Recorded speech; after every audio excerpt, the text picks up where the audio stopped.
नमस्कार. महाराष्ट्र कुणाचा या कार्यक्रमात आपलं पुन्हा एकदा स्वागत. मी बेलापूरमध्ये आहे, जुईनगरमध्ये. बेलापूर विधानसभा मतदारसंघ आहे आणि इथल्या लोकांशी जाणून घेणार आहे की आजच्या राजकारणाविषयी किंवा महागाईविषयी किंवा बेरोजगार आहे की नाही याविषयी केंद्र सरकारचं काम कसं आहे, महाराष्ट्र सरकारचं काम कसं आहे. आता मी या लोकांना इथे गप्पा मारताना पाहिलं आणि म्हटलं की यांच्याशी चर्चा करू आणि यांचं मत जे आहे तुमच्यापर्यंत पोहोचू.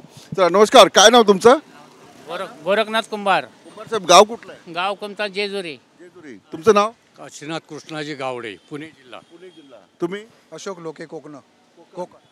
भीमराव अनपट, सातारा. मदनदास साळुंके, पुणे. पुण्याचे आहेत. जुन्नर ना, जेजुरी. आणि ही सगळी मंडळी रोज गप्पा, तुम्ही इथे बसता रोज येऊन? हां, सेवानिवृत्त कर्मचारी सगळं. निवृत्त कर्मचारी आहेत. अच्छा, पोलीस डिपार्टमेंटचं कोण आहे? अच्छा, चौघे जण. म्हणजे आता बंधनं नाही ना सरकारची, काय आता बिनधास्त बोलू शकतो ना. हां, आता मला सांगा, आता शिवाजी महाराजांचा पुतळा पडला, हे माहिती आहे तुम्हाला? नाही, हाय माहिती आहे, थोडंसं ऐकून आहे. मालवणमध्ये राजकोट किल्ल्यावर शिवाजी महाराजांचा पुतळा केंद्र सरकारने बसवला होता नेव्हीच्या मदतीने. हे का झालं? आता काय एवढं काही सांगता येणार तुम्हाला माहिती? नाही ते बी सांगू शकत. बोलतात हवेने पडला, हवेने कसा पडेल असं वाटतं आम्हाला. हवेने पडू शकत नाही. नाही आहे का तो पडायला? हवेने नाही पडू शकत. 8 वर्षात पुतळा पडतो म्हणजे काहीतरी असेल काय राजकारण असं आहे. तुम्हाला काय वाटतं, हे पुतळा का पडला? 8 महिन्यापूर्वीच बांधकामामध्ये निकृष्टता असू शकते किंवा काय हवामानातले दोष असू शकतात. अशा 2-3 कारणं त्याला म्हणता येतील. ते बांधकामामुळेच पडला असेल, बांधकाम बरोबर झालेलं असेल. बांधकाम विभागात कोणी होतं का सर तुमच्यापैकी? हां, कसं का पडलं असेल? बांधकामामुळेच. हां, बरोबर. कुणाची जबाबदारी आहे सांगा? याला जबाबदार कोण? आता त्याला जबाबदार त्याच्यावरती ज्यांची देखरेख होती, काम करून घ्यायची, तेच जबाबदार. वाईट वाटलं पुतळा पडला? बरोबर आहे. सर्वांनाच वाईट वाटतं. वाईट वाटलं. काळजी घ्यायला पाहिजे होती. हा, घ्यायला पाहिजे होती, घेतली नाही त्यांनी. काळजी घेतली पाहिजे. लावताना जेव्हा बसवला तेव्हा त्याची काळजी घेतली पाहिजे होती, किंवा कोण बाजूला जाऊ नये किंवा इतर काही गोष्टी करू नये, किंवा त्या कुणीतरी काहीतरी गोष्ट केली असेल त्याच्यामुळे पडला असेल किंवा बांधकामामुळे पडला असेल, त्याच्यावरती सरकारने ते लक्ष ठेवलं पाहिजे होतं. आता मला सांगा, दहीहंडी संपली. आज दहीहंडी सगळी संपली. दहीहंडीमध्ये प्रत्येक राजकीय पक्षाच्या नेत्यांनी टी-शर्ट स्पॉन्सर केलं, दहीहंडी स्पॉन्सर केली. आता याचा फायदा त्या नेत्यांना होईल का? नेत्यांना होणार, प्रश्नच नाही ना. नेत्यांनी खर्च केल्यामुळे त्यासाठी तर केलेला आहे. नेत्यांना फायदा होणारच त्याचा. पण हे बरोबर आहे का हो? असं म्हणजे हे बरोबर तर नाही आहे. हे तर काय बरोबर नाही. सर्व पैसे खर्च करून हे करायचं बरोबर नाही वाटत एवढं. आताचं सरकारचं काम कसं सुरू आहे? नाही, सरकारचं तसं काम स्थिर आहे त्यांचं.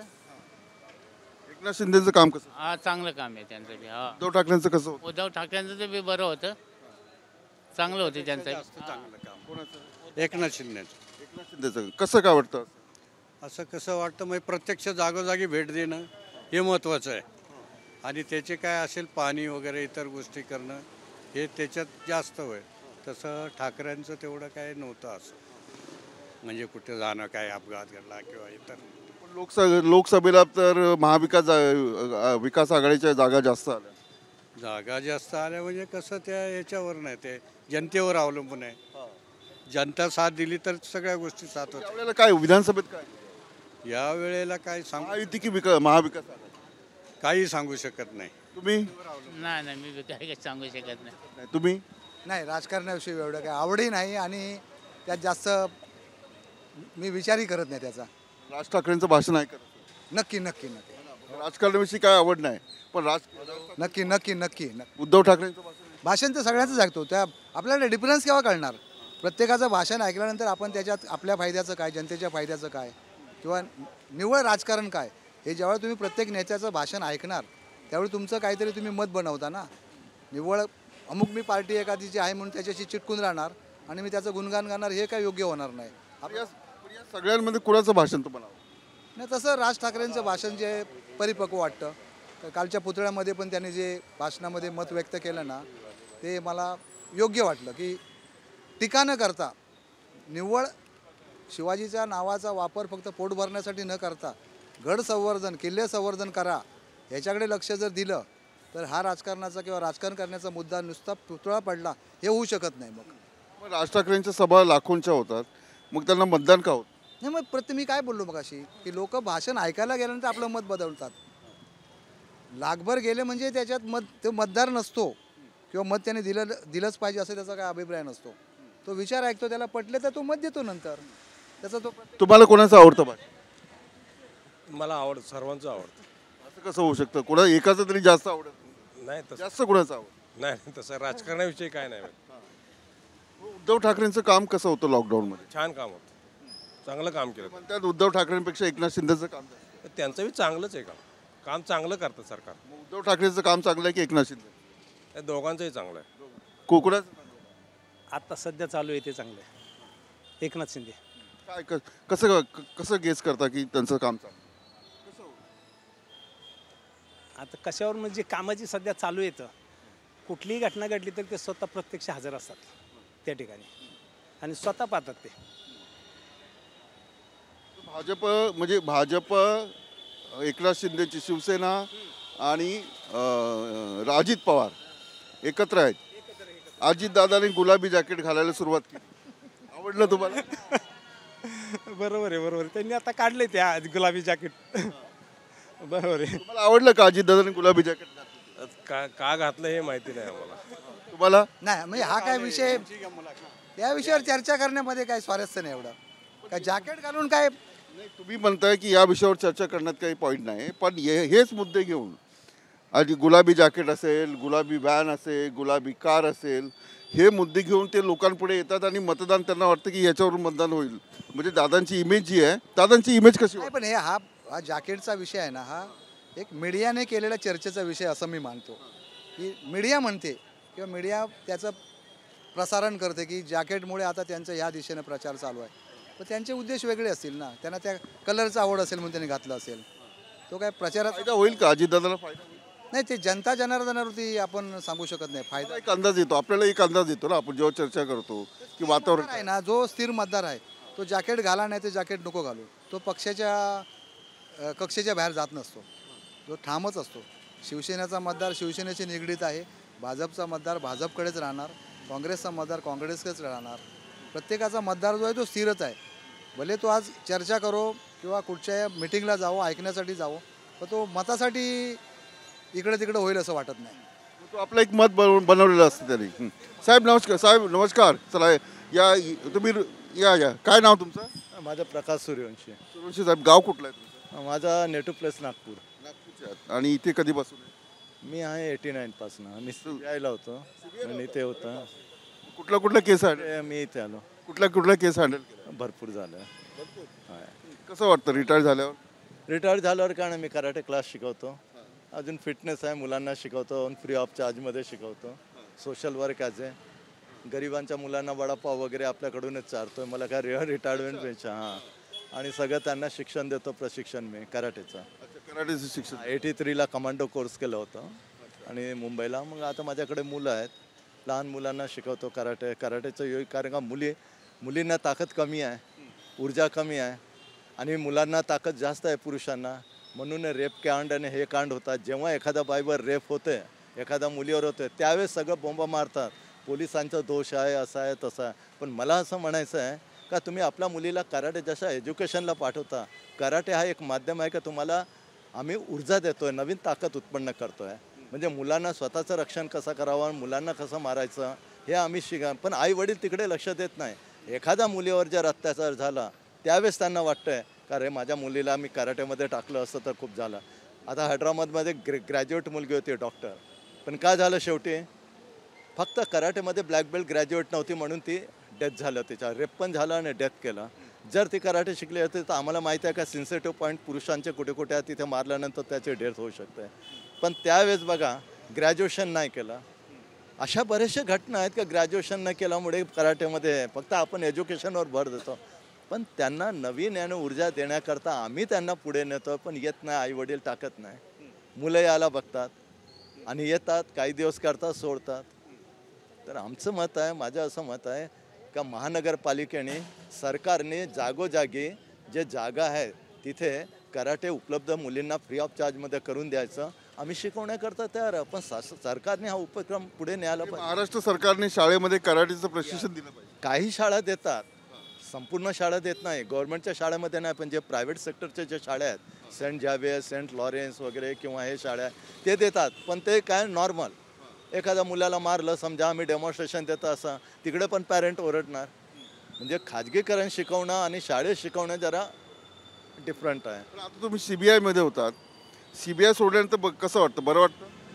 हां, मग मी नंतर स्टेट पोलीसमध्ये पण आलो आहे, तिकडे पण आलो. बरं वाटतंय, छान वाटतंय एकदम, आणि काही प्रॉब्लेम नाही आहे. आता तुम्ही राजकारणावर बोलू शकता. एन्जॉय. हां, राजकारणावर बोलू शकता. राजकारणामध्ये आता बोलण्यामध्ये काय राहिलं तुम्हाला माहीत आहे. राजकारण आजकाल मीडियाने पण मोठं केलं आहे राजकारणवाल्याला. त्यांचे काही क्राईम येतात, त्यांच्याकडे झाकले जातात. आणि हे पण प्रश्न आहे, टॅलेंट लोक आहेत पोलिसांमध्ये पण सगळं, पण त्यांना वरचं प्रेशर येतं, दबाव येते, ते करणार तरी काय. आता बदलापूरच्या केसमध्ये, आता तुम्ही CBI मध्ये होतात त्यामुळे बरंचसं तुम्हाला माहीत असेल. बदलापूरच्या केसमध्ये वकील असीम सरोदे जे आहेत, वकील विक्टिमचे, तर ते असं म्हणतात की फॉल्टी FIR टाकला आहे. वाटतं तुम्हाला? त्याविषयी मी काय बोलू शकत नाही, कारण आता रिटायर आहात ना, बोलू शकताय, सजेशन देऊ शकताय. एखाद्या प्रकरणात तुम्ही चांगलं सजेशन. त्याची घटनाच मला माहिती नाही, तर मी त्याच्यावर काय बोलणार. मला असं म्हणायचं आहे की एखादी केस येते त्यावेळेस मग FIR नोंद करायचं असेल तुम्हाला, तर डॉक्टरनी किती तासामध्ये तो रिपोर्ट देतो. डॉक्टर लोक पण लवकर रिपोर्ट देत नाही.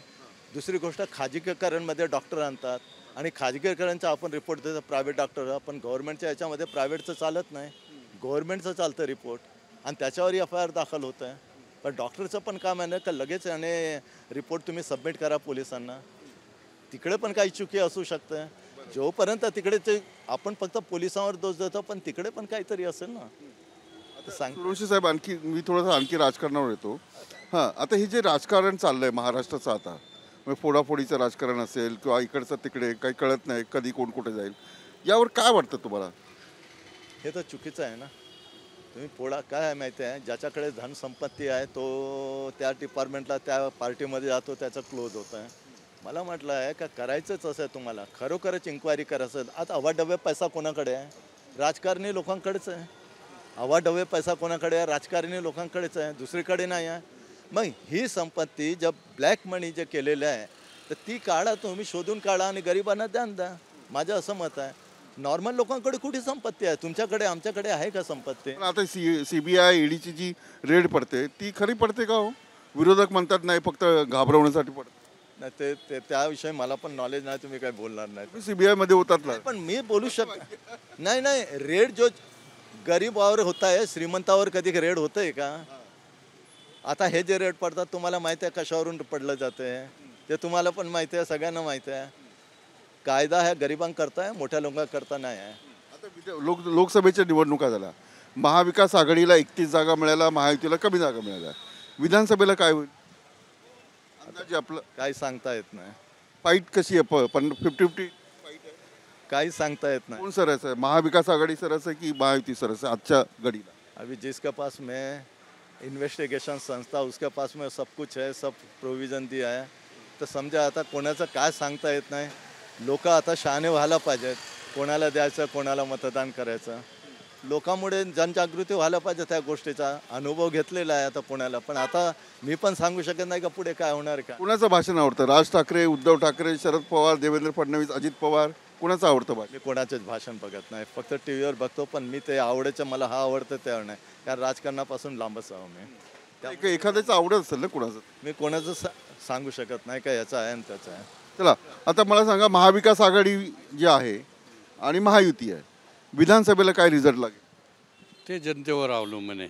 तुम्ही पण जनता आहात ना. तो जनता तर आहे, ज्याचा त्याच्या मनावरती प्रदर्शन आहे ना, की आपण कुणाला मतदान करायचं वगैरे काय.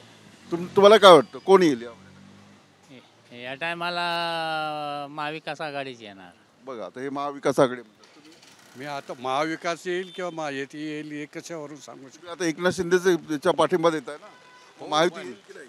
ज्या प्रत्येक वार्डमध्ये प्रत्येकाचा वेगवेगळ्या मतदारमध्ये प्रत्येकाची कामं वेगवेगळी आहे, त्यानुसार माणूस तो निवडून येईल. तो खूप खूप धन्यवाद.